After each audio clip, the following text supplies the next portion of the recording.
Nyumbani kwako tu kukosekana amani, tunajua nini kinatokea,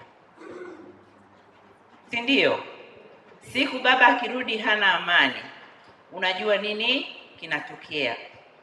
Siku ambapo mtoto amefanya kitu ambacho kimekuvunja moyo, unajua ni kitu gani kinatokea.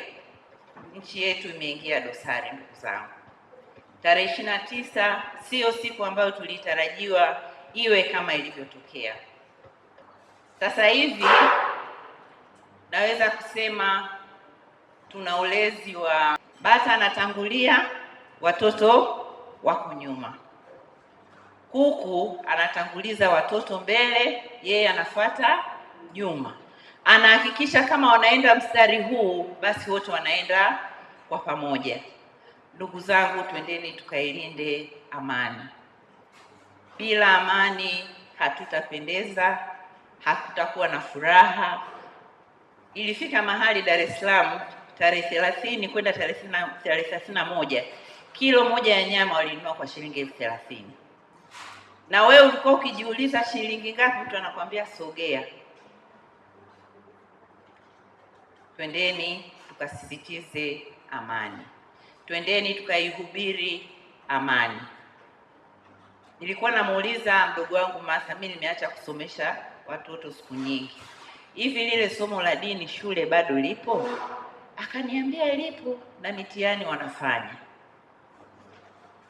Lakini pia baadaye nikajiuliza, miezi mitatu ya JKT inatosha? Kule ndio tulikuwa tunafundishwa uzalendo.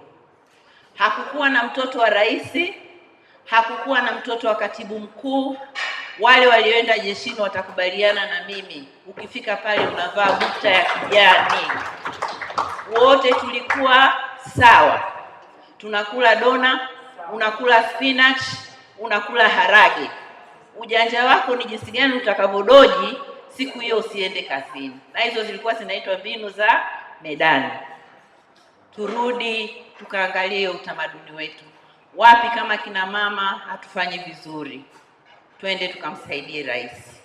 Asipokuwa na utulivu, ile ilani yetu nzuri tutashindwa kumpa nafasi ya kuitekeleza.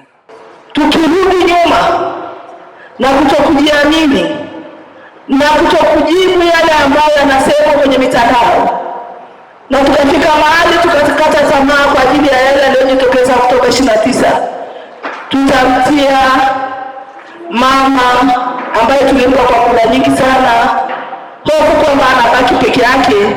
Na sisi Arusha tulisema Arusha ni Mama Samia na Mama Samia ni Arusha.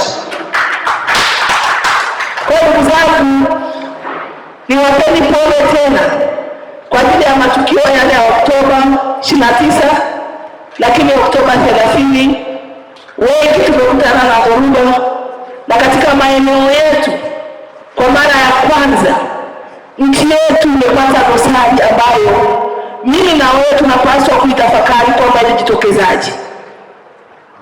Na haya tunaweza kuyabaini tukijua kwamba sisi Tanzania hatuna nchi nyingine, nchi yetu ni Tanzania. Na kama ambavyo waasisi waliweza kuilinda na kulinda uhuru na amani ya Tanzania, na sisi tunatakiwa kuendelea kuilinda na kuenzi yale.